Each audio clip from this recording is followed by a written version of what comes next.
अस्सलाम वालेकुम। आज की आप लोगों ने KC100 की परफॉर्मेंस देख ली कि कितना 23,000 पॉइंट्स की KC100 में रिकवरी आई है और एक बुलिश ट्रेंड में KC100 अपवर्ड की तरफ ही आया है। तो तभी मैं आप लोगों से बोल रहा होता हूँ कि आप लोग स्टॉक्स में प्रॉफिट को लाजमी पक्का करते रहें, या वरना फिर अगर आप लोग कोई भी ऐसे स्टॉक को बाय कर लेते हैं ना, तो आप लोग को लाजमी स्टॉप लॉस लगा लिएगा। क्योंकि देखिए, स्टॉप लॉस ही वो मेन की होती है कि आप लोगों को पता ना चाहिए कि अगर ये स्टॉक यहाँ पे आता है तो फिर मैं इस स्टॉक से निकल जाऊंगा, या फिर अगर ये स्टॉक यहाँ से तेजी से बढ़ता है तो फिर मेरा स्टॉप लॉस भी स्टॉक के साथ साथ बढ़ता रहेगा। तो वीडियोस का आप लोग मेरी लास्ट भी लाइक भी कर दिया करें, और जो भी न्यू व्यूअर्स जो ये वीडियो वॉच कर रहे हैं वो इस चैनल को सब्सक्राइब भी करें, ताकि फिर आप लोगों को इस तरह की अच्छी और बेहतर वीडियोस टाइमली मिलती रहे।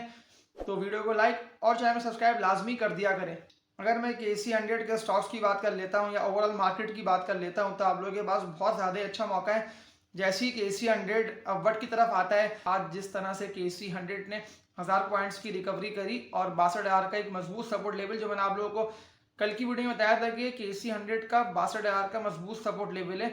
तो बिल्कुल KC100 ने इस 62,000 के मजबूत सपोर्ट लेवल को भी ऑनर किया और 62,000 से ऊपर पर ही KC100 की क्लोजिंग भी आई। लेकिन ये वक्ती तौर पे हो रहा है वो इसलिए कि 60,000 का एक मजबूत सपोर्ट लेवल है, 65,000 का रेजिस्टेंस, और इस 60,000 से लेके 65,000 के दरमियानी मार्केट और KC100 ट्रेडिंग करता रहेगा। तो मैंने सारी बातें आप लोगों को इसीलिए बताई दी हैं कि फिर आप लोग इन सारी बातों को मद्देनजर रखते हुए स्टॉक्स में ट्रेडिंग करें, या फिर जो स्टॉक्स बहुत ज़्यादा बढ़ चुके हैं ना फिलहाल, तो आप लोग उन स्टॉक्स में प्रॉफिट को पक्का लाजमी कर लें। आज जिस तरह से PPL का स्टॉक तेजी से अपवर्ड की तरफ आया, अडक रिफाइनरी तेजी से बढ़ा, OEDC के स्टॉक में तो सेलिंग प्रेशर बढ़ा हुआ था। अगर मैं सासगार कंपनी की बात कर लेता हूं, तो मैंने तो आप लोगों को कल ही बता दिया था कि जो सासगार कंपनी का स्टॉक है ना, वो बिल्कुल तेजी से बढ़ सकता है। तो आप लोगों ने आज खुद देख ही लिया कि सासगार के स्टॉक को भी अपर कैप लगा और 250 रुपये पे स्टॉक की क्लोजिंग आई सासगार के। तो टारगेट तो मैंने आप लोगों को सासगार का बता ही दिया है कि 265 रुपये का सासगार के स्टॉक का लॉन्ग टर्म टारगेट है। इसके अलावा भी बहुत सारी कंपनीज के स्टॉक्स के तो मैंने आप लोगों को लॉन्ग टर्म टारगेट बता ही दिए हैं, लेकिन जो मेन बात पे आप लोगों को फोकस करना है ना, वो आप लोगों को यही फोकस करना है कि जो भी स्टॉक तेजी से बढ़ता है ना, तो आप लोग प्रॉफिट को पक्का लाजमी कर ले। वो इसलिए कि KC100 ना 60,000 की भी सपोर्ट को ब्रेक कर सकता है। वो इसलिए कि अभी तो गवर्नमेंट का फैसला नहीं हुआ है कि कौन सी गवर्नमेंट आनी है, तो जैसे ही ये भी फैसला हो जाएगा एक आध हफ्ते के अंदर कि कौन सी गवर्नमेंट आती है और फिर वो कौन कौन से डिसीजन लेती है, तो उससे कंपनीज को फायदा हासिल होता है नहीं होता है, यानी कि वो कंपनीज के अगेंस्ट वो डिसीजन ना हो, तो ये सारी चीज़ें ही आगे आके होनी है। और इसके अलावा IMF का भी लोन जो कि पाकिस्तान को मिलने जा रहा है, इसके अलावा इलेक्ट्रिसिटी के और गैस के प्राइसेस भी बढ़ने जा रहे हैं। तो इन सारी चीज़ों को मार्केट देखते हुए कंसोलिडेट करते हुए यानी कि चल ही रही है। लेकिन 60,000 पे जैसी मार्केट आती है या 59,000 पे, तो वो एक मजबूत सपोर्ट लेवल है, तो फिर वहाँ से मार्केट और KC100 के स्टॉक्स तेज़ी से बढ़ते हैं। लेकिन आप लोगों की मजबूत और फाइनेंशियली स्टेबल कंपनीज के स्टॉक्स में इन्वेस्टमेंट हुई भी होगी ना, तो फिर आप लोगों को पता होगा कि ये तो मैंने मजबूत और फाइनेंशियली स्टेबल कंपनी का स्टॉक बाय किया हुआ है ना, अगर ये नीचे की तरफ आता है तो फिर ये तेजी से रिकवर कर सकता है। लेकिन कोई भी ऐसा स्टॉक का आप लोगों ने बाय किया हुआ होगा ना, मजबूत कंपनी का स्टॉक समझते हुए, जैसे कि बहुत सारी ऐसी कंपनीज के स्टॉक्स है जिन कंपनीज की ना अर्निंग्स है ना सेल्स है, बस कोई भी ऐसी न्यूज़ आके जुड़ती है और फिर वो स्टॉक तेजी से बढ़ते हैं, अपवर्ड की तरफ आते हैं, तो फिर आप लोग उन कंपनीज के स्टॉक्स को लाजमी सेल आउट कर दें। वो इसलिए कि इंटरेस्ट रेट बहुत ज़्यादा ही हाई पर है, तो ऐसा ना हो कि वो कंपनी का स्टॉक अगर थोड़ा बहुत भी इंटरेस्ट रेट बढ़ता है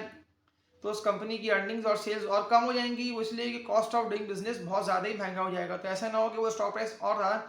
नीचे की तरफ आ जाए। तो उससे बेहतर है जो मैं आप लोगों को बता रहा हूँ ना, मजबूत और हैवी स्टॉक्स, यानी कि उन कंपनीज का आप लोगों को डिविडेंड्स और पे आउट्स भी बहुत ज़्यादा ही अच्छा मिलता रहेगा। और जब जब कंपनी का स्टॉक तेजी से बढ़ेगा तो आप लोगों के पास एक अपॉर्चुनिटी ये होगी कि आप लोग प्रॉफिट को पक्का करें और अच्छा कैपिटल गेन स्टॉक से हासिल कर ले। अभी जिस तरह से PPL के स्टॉक में आप लोगों को अच्छा मौका मिला, OEDC, SNGP, hub power company, Efert, Engro corporation, EPCL, FCPL, बहुत सारी ऐसी कंपनीज के स्टॉक्स हैं। सारी सेक्टर्स के मैं आप लोगों को इसीलिए बता रहा होता हूँ कि KC100 का भी टेक्निकल एनालिसिस करके भी आप लोगों को इसीलिए बता रहा होता हूँ कि पर आप लोग मजबूत हाइब्रिड स्टॉक्स को ही बाय करें, या फिर आप लोग लॉन्ग टर्म प्लानिंग पे चले जाएं। इसलिए कि लॉन्ग टर्म पे तो ज़्यादातर लोगों ने ज़बरदस्त कैपिटल गेन भी स्टॉक से हासिल किए। इसके अलावा कंपनीज ने डिविडेंड्स और पे आउट्स भी दिए। लॉन्ग टर्म से देखें, मेरा मुराद ये होता है कि या तो फिर आप लोग साल डेढ़ साल के लिए स्टॉक्स को बाय कर लें,